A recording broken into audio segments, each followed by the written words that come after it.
عبداللہ ابن عمر رضی اللہ تعالیٰ عنہ سے مروی حدیث ہے کہ فرمایا عن النبی صلی اللہ علیہ وسلم انہ ذکر الصلاۃ یوما فقال من حافظ علیہ کانت لہ نورا و برہانا و نجاتا من النار یوم القیامہ، کہ جب کوئی بندہ، حضور نے فرمایا، اپنی نمازوں کی حفاظت کرتا ہے، وہ نمازیں قیامت کے دن اس کے لیے نور بن جائیں گی، برہان دلیل بن جائیں گی، اور قیامت کے دن نجات بن جائیں گی جہنم کی آگ سے۔ اور فرمایا وَمَن لَّمْ يُحَافِظْ عَلَيْهَا لَمْ تَكُن لَّهُ نُورًا وَلَا نَجَاةً وَلَا بُرْهَانًا وَكَانَ يَوْمَ الْقِيَامَةِ۔ فرمایا اگر کوئی ان نمازوں کی حفاظت نہیں کرتا تو قیامت کے دن اللہ نے اس کے لیے نہ نور رکھا ہے، نہ برہان رکھی ہے، نہ قیامت میں جہنم کی آگ سے نجات رکھا ہے۔ فرمایا وَكَانَ يَوْمَ الْقِيَامَةِ مَعَ قَارُونَ وَفِرْعَوْنَ وَحَامَانَ وَأُبَيَّ بن خلف۔ فرمایا جو نماز نہیں پڑھتا، نماز کی حفاظت نہیں کرتا، اللہ اسے قیامت کے دن برہان، نور، نجات نہیں دے گا، بلکہ اس کا حشر قارون کے ساتھ، فرعون کے ساتھ اور ابی بن خلف کے ساتھ ہوگا۔ جس صف میں قارون، فرعون، ابی بن خلف اللہ کے دشمن کھڑے ہوں گے، اللہ کے نبیوں کے دشمن کھڑے ہوں گے، اللہ کے رسول کے دشمن کھڑے ہوں گے، فرمایا بے نمازی کو صف میں کھڑا کر دیا جائے۔ اس سے بڑی وعید اور کوئی بات ہو نہیں سکتی۔ اللہ کے نبی، آپ کے وصال کا وقت قریب ہے، تو آپ نے اپنے وصال کے وقت بھی جس بات پہ زور دیا، آپ نے آخری وقت بھی یہی کہا، الصلاۃ الصلاۃ الصلاۃ، نماز قائم کرو، نماز قائم کرو، نماز قائم کرو۔ اور دوسری بات، اپنے ماتحت لوگوں پر، اپنی رعایا پر، اپنے سے کمزور لوگوں پر حسن سلوک کرو، اچھا برتاؤ کرو۔ یہ المیہ، یہ دونوں باتیں اللہ کے نبی نگاہ نبوت سے اور رسول اللہ کی جانب سے وحی، بذریعہ وحی جو اللہ کی طرف سے علوم انبیاء کو عطا ہوتے ہیں، ان کے ذریعے یہ بات جانتے تھے کہ میری امت کے اندر یہ المیہ پایا جائے گا۔ کون سا المیہ؟ کہ نماز نہیں پڑھیں گے۔ اور آج آپ دیکھ لیں، ہمارے جمعوں کے اجتماع ہوتے ہیں، بڑے ہوتے ہیں، باہر سے تو کوئی بندہ نہیں آتا نا، اسی علاقے کے، لیکن ہماری عام نمازوں کے اندر ہم دیکھیں ہمارے لوگ نہیں ہوتے۔ جمعہ کے اندر بھی ہم کوشش کریں جلدی آئیں۔ کوئی بات یا رسول اللہ کی حدیث ہے، حدیث کا نور ہے، قرآن کا نور ہے، کوئی بات میرے کہنے یا میرے منہ یا میرا چہرہ کوئی کمال نہیں رکھتا، بات قرآن و حدیث کی ہے۔ قرآن اور حدیث اللہ کا نور ہیں، اور یہ نور سینے میں اترتا ہے، سینوں کو پاک کرتا ہے۔ وقت پہ آیا کرے۔ تو بات کر رہا تھا کہ بھائی اللہ کے نبی نے دو باتوں پہ سختی کی، ایک نماز قائم کرنا، دوسرا ماتحت، ماتحت کے ساتھ حسن سلوک۔ آپ المیہ دیکھ لیں۔ اب ماتحت سے مراد کیا ہے؟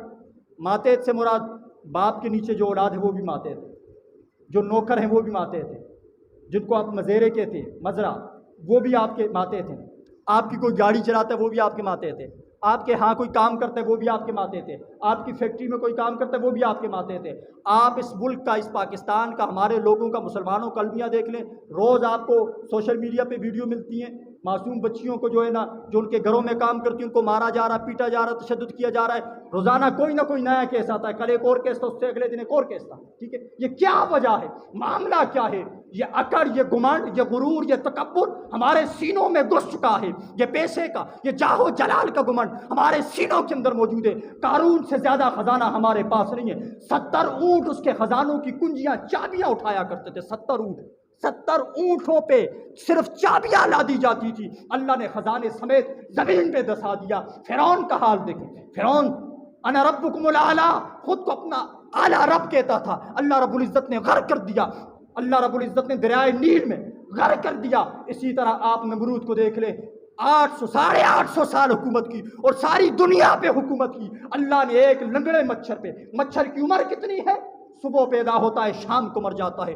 450 سال کی زندگی ایک لنگڑے مچھر کو اللہ نے دی، اور اس کے ناک سے سر میں گھسا اور سر میں خارش کرتا۔ پہلے 400 سال وہ لوگوں کو کہتا مجھے سجدہ کرو، پھر 450 سال اس کے دروازے پہ لکھ کے لگایا گیا جو اندر آئے گا اس کے سر پہ چھتر مارے گا، جوتا مارے گا، تاکہ وہ مچھر سکون سے بیٹھے اور سر میں خارش نہ ہو۔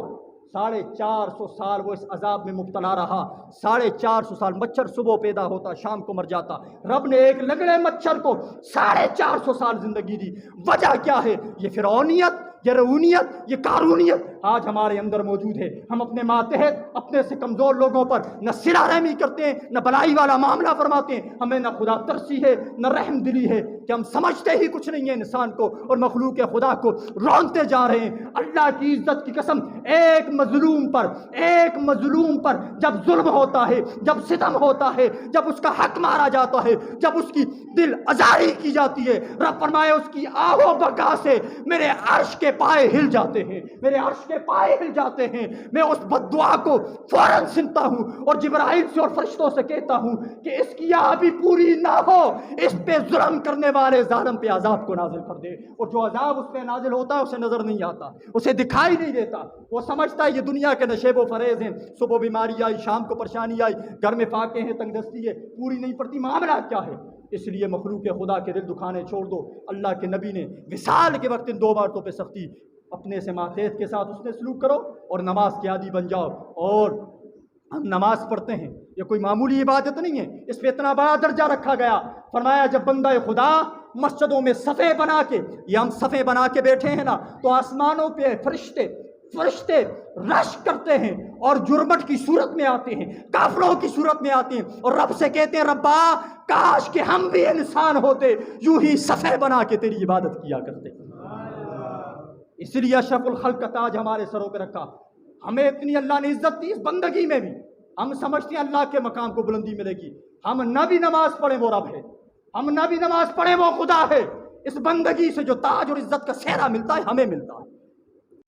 کبھی مایوس مت ہونا، امیدوں کے سمندر میں تلا تم آتے رہتے ہیں۔